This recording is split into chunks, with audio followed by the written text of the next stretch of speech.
అందరికీ స్వాగతం అండి. నా నగల గురించి చెప్తానన్నాను కదూ! కొన్ని నగలతో నా సెంటిమెంట్. అది ఏమిటి, ఎలాగా అనేది మీతో ఇవాళ నేను షేర్ చేసుకుంటున్నా.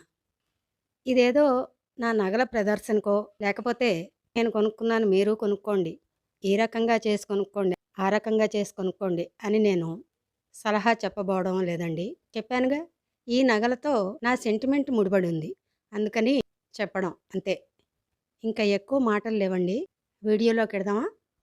ముందుగా ఈ ఉంగరాలు. ఇవి రోజువారీ నా వేళ్ళకే ఉంటాయండి. తీయనెప్పుడు. వీటి అనుబంధం మా అమ్మగారి నుంచి మా అక్క చెల్లెళ్ళకి కొన్ని నగలు సంక్రమించాయి. అలా నాకొచ్చిన నగల్లో ఈ రాళ్ల ఉంగరం ఒకటి. ఇది నాన్నగారు పెట్టుకుంటూ ఉండేవారు. నాన్నగారిది. చిన్నప్పటి నుంచి వారి వేలికి నేను ఈ ఉంగరం చూస్తూ పెరిగాను. అది లక్కీగా నాకొచ్చింది. అందుకని అది అమ్మా నాన్నల గుర్తు, ముఖ్యంగా నాన్నగారి గుర్తు. ఇంకోటేమో మా సోదరుడు వాళ్ళ అబ్బాయి పెళ్లి చేసినప్పుడు ఆడపడుచులందరికీ బట్టలు పెడుతూ ఈ ఉంగరాలు కూడా పెట్టాడండి. దాని మధ్యలో ఎర్రరాయి ఉండేది, అది రాలిపోయిందండి ఎక్కడో. అందుకని ఈ రెండు రోజు పెట్టుకుంటా, తీయను. పుట్టింటి కట్నం అన్నమాట. పుట్టిల్లంటే ఎవరికైనా సెంటిమెంటు, అభిమానమే కదండి. ఇంకా ఇప్పుడు ఈ గొలుసు సంగతి చెప్పాను కదండి. మా అమ్మగారి నుంచి నాకొచ్చిన నగల్లో ఇది కూడా ఒకటి. ఇవి బహుశా క్రిస్టల్స్ అనుకుంటానండి. అప్పట్లో బాగా వాడేవారు కదా. ఇవి నల్లపూసలు కాదండి.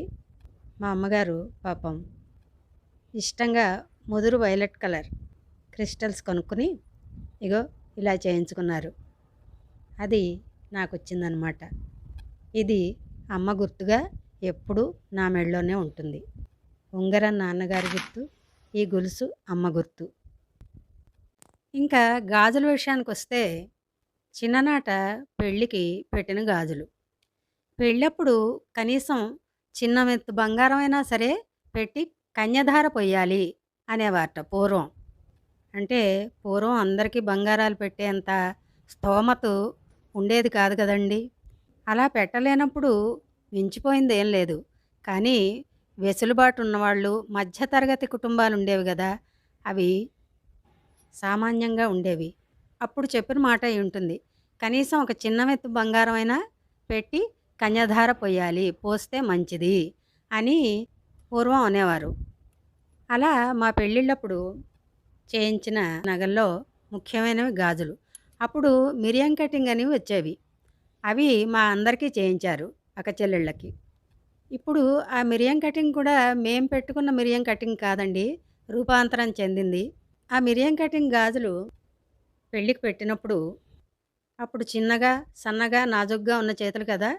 ఇప్పుడు మరి నాలుగింతలు పెరిగిపోయాయి కదా వయస్సుతో పాటు. అవి అలా అలా అలా అలా మార్చి మార్చి చేయించుకోవడంలో రూపాంతరం చెంది ఇప్పుడు ఇలా స్థిరపడ్డాయన్నమాట రోజువారీ గాజులివి. ఇంకా ఈ గొలుసు సంగతి. ఇది కాసికాయల డిజైన్ అండి. కొత్తగా సంసారం ప్రారంభించిన తొలి రోజుల్లో పైతరాల బాధ్యతలు, మాకు పిల్లలు పుట్టి సంసార బాధ్యతలు, ఇవన్నీ కూడా సమర్థించుకుంటూ వచ్చే దాంట్లో జాగ్రత్తగా సంసారం నడుపుకుంటూ రూపాయి రూపాయి పొదుపు చేసి కొనుక్కుంటాను చూడండి, ఏదైనా వస్తువు కానీ ఇలా నగ కానీ. ఈ రోజున ఎన్నైనా కొనుక్కోగల పరిస్థితి ఉండొచ్చు, కానీ ఆ రోజున రూపాయి రూపాయి కూడబెట్టుకుని పొదుపు చేసుకుని చేయించుకున్నాను చూడండి, ఆ నగలకున్న వాల్యూనే వేరండి. మధుర స్మృతులు కూడాను అవి. అది ఈ గొలుసు కథ. మా సంపాదన తొలినాళ్లలో పొదుపు చేసి కొనుక్కున్నది. ఇది కూడా రోజు నా ఒంటి మీదే ఉంటుంది. ఇప్పటివరకు నా నగల సెంటిమెంట్ విన్నారు కదా. ఎప్పుడైనా సరే లైట్ వెయిట్ అయినవే నేను ఇష్టపడతానండి మొదటి నుంచి. ఏవైనా చిన్న చిన్న ఫంక్షన్స్ అయితే ఇగో ఈ గాజులు ఉన్న వాటికి ఇటు అటు వేసుకెడతాను, ఇలాంటివి తేలిగ్గా ఉన్నవి.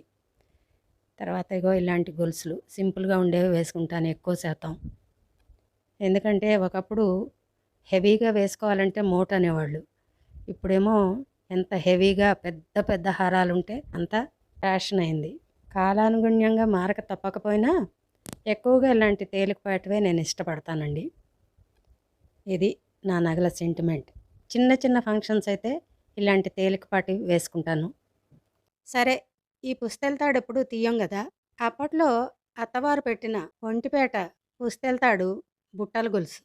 అది గూడా రూపాంతరం చెంది ఎందుకో 2 పేటల గొలుసు పుస్తెలతాడుగా చేయించుకోవాలనిపించి ఇదిగో ఇది ఇలాగా మెడలోకొచ్చిందనమాట. ఇదండి నా నగలు, నా సెంటిమెంటు, నా జ్ఞాపకాలు. అవి మీతో నేను షేర్ చేసుకోవడం. మరింకా ఇప్పటికే చాలా పెద్ద వీడియో అయింది. ఇంక ఉంటానే.